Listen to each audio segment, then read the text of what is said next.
Good morning. You like my shirt? Yes, I am in Portland. I live in Portland. I love Portland. Regardless of what you see on the news, it's a great place.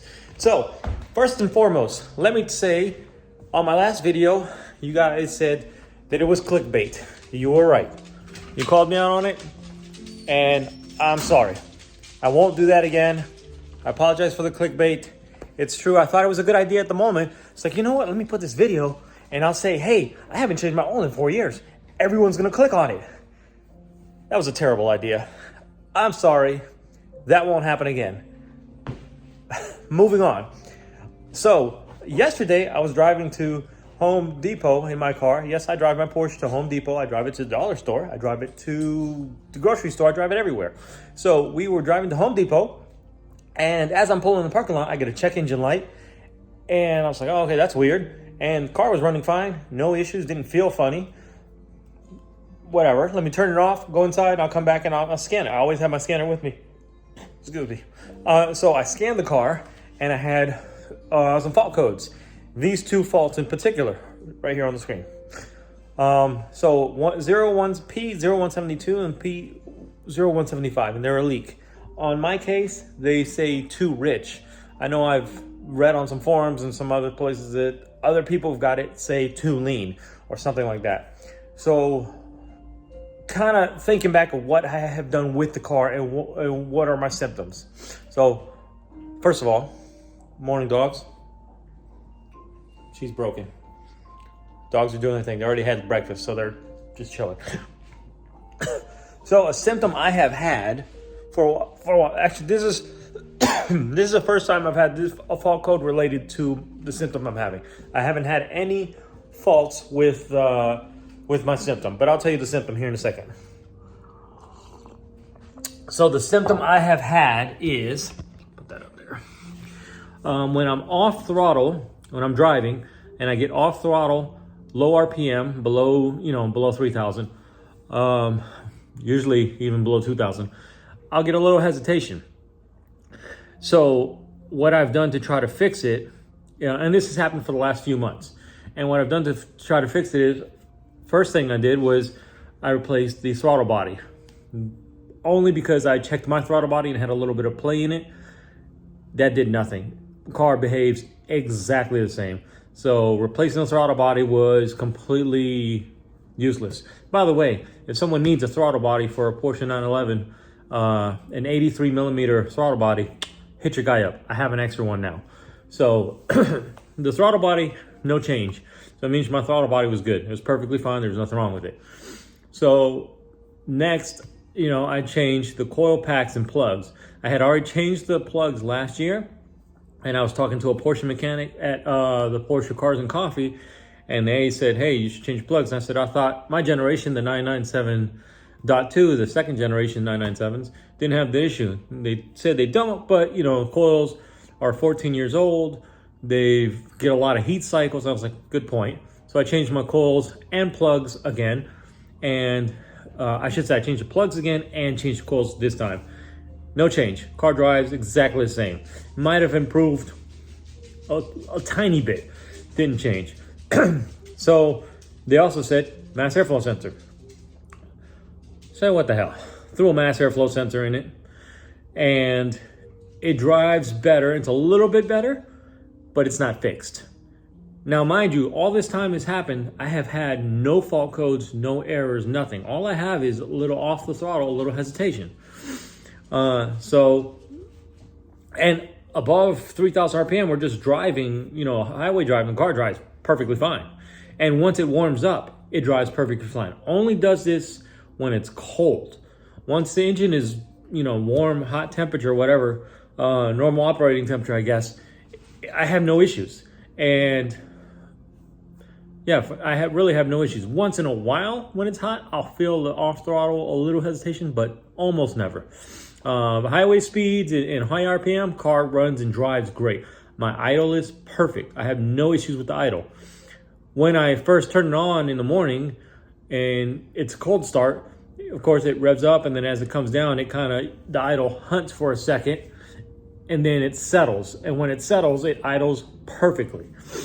Besides that, though, if the car's warm, if I go and turn it on, it starts perfect and idle's perfect. Idle doesn't even move. It's like, what's the deal? So I'm thinking it's a vacuum leak. Because I've already changed. To figure this out, I've changed coil pats and plugs, reseated the O2 sensors. I made sure the O2 sensors, the wires are not twisted. The threads are good. They are clean.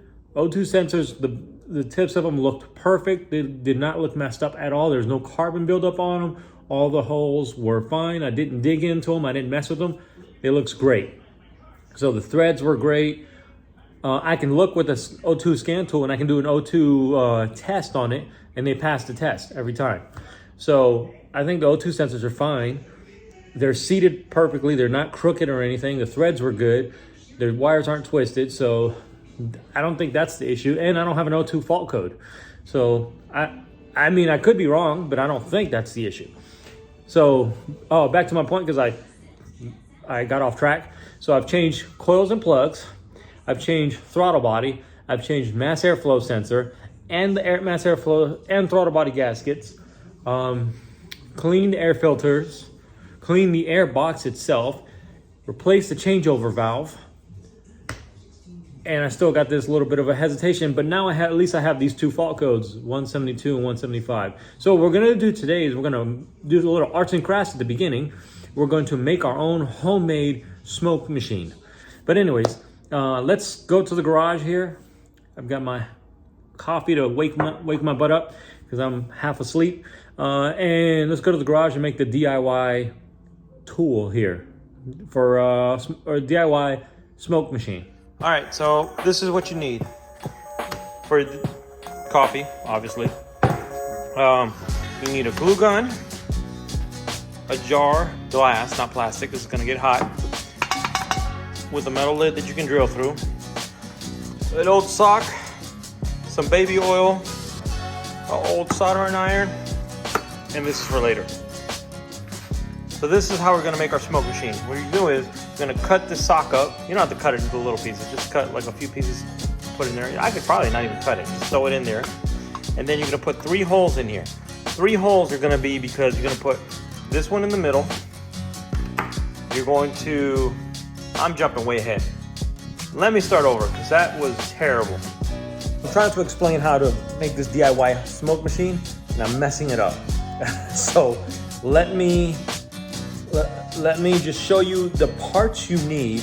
So you need a glue gun, a glass jar with a metal lid, a sock, soldering iron, some baby oil, and some kind of hand pump like this that has 2 ports on it. That'll all make sense when we put it together.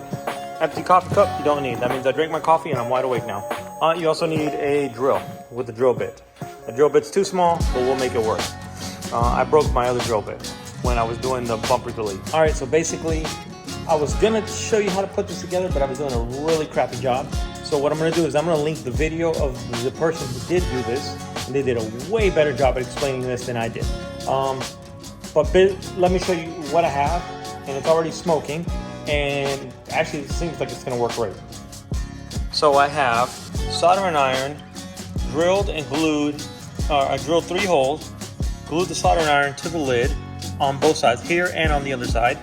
The other 2 holes, I have these tubes going in there, and you see they fit in there perfectly. And you can see inside. The sock, I cut it in half, threw it in there, covered it with baby oil. Soldering iron is touching it, and it's creating smoke. Plugged in, and so then I've got my pump on one line, and it'll blow air out of that line, or smoke out of that line. Let me set this up here, and you'll see me pump and get smoke out of this. See the smoke coming out? Yeah. Let me zoom out some more. There's my homemade smoke machine. And all it is baby oil. So it's not bad for you. Damn, I got smoke in here fast. Now I got my homemade smoke machine. Let me take the air box out of the car. Well, actually first I gotta take the dogs out. Then I'm gonna take the air box out of the car, and then I'm gonna put the homemade smoke machine into the throttle body, basically behind the throttle body, and see where the smoke is coming out. I have an idea how to cover up the throttle body to keep that sealed. Stand by. All right, this is, so this 7mm, you know, that comes off. For Michael Motors and Meats, I always pull off this line, not the bottom one. Hear that? And then I pull off the connector from the bottom, and I just leave it attached. And also this one here always breaks, so I don't even bother putting it back in because it's always gonna break. I'll just open this slowly and put it in there like so, just softly, gently, and do it like that. There we go. Let's pump smoke in that way. See if any smoke comes out of anywhere. Besides the throttle body, obviously.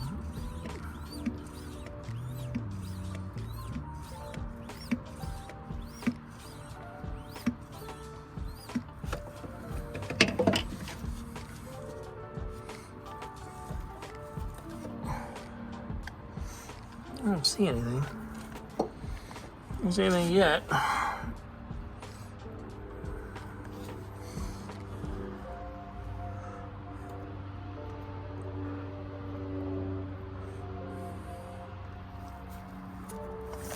All right, so I'm gonna keep pumping and see if I get smoke out of somewhere. If I do, I'll show you. If I don't, I'll also tell you. Right now, I don't see smoke coming out of anywhere else. So I'm gonna try connecting different lines and connecting directly to the lines and see if that works. But as far as making smoke, my little homemade smoke machine works great.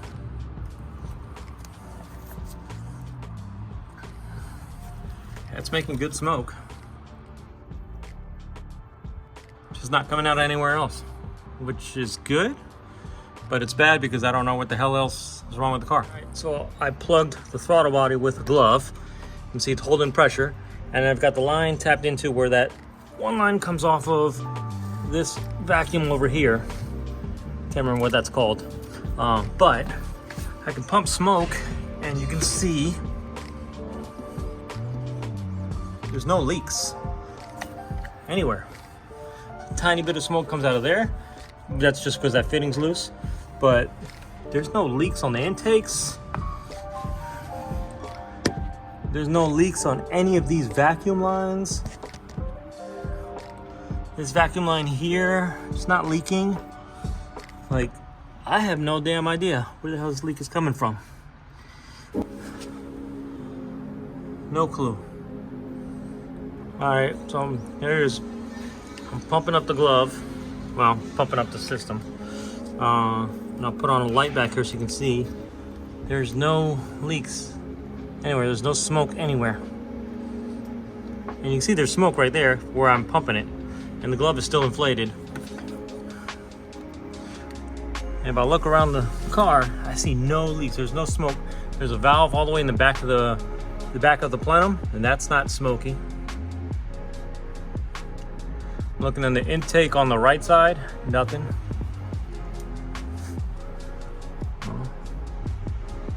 Intake on the left side, yeah, nothing. No smoke. And I'll show you this is working. So I'll pull this off. And you see the smoke coming out of there after I pulled the line off?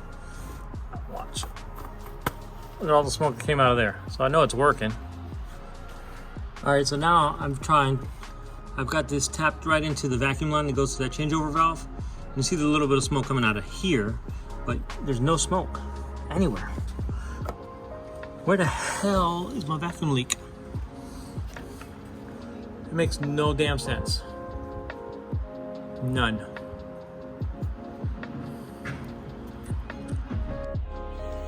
I don't know what to say. I got no clue as to what the hell could be wrong with the car. I guess I'm gonna have to bite the bullet and take it to I'm probably gonna take it to my independent shop though. Or Porsche, I don't know. Maybe I'll take it to Porsche. Porsche charges Porsche Beaverton charges $250 per hour. And I asked them, what's their diagnostic fee? Like, if you take your car to Volkswagen, I think they say $175. If you take your car to somewhere else, to tell you X amount to do a diagnostic. Porsche says $250 per hour. And if it takes 2 hours, that's $500. If it takes 3 hours, $750. That's not fixing anything. That's just them doing diagnostics. It's freaking insane.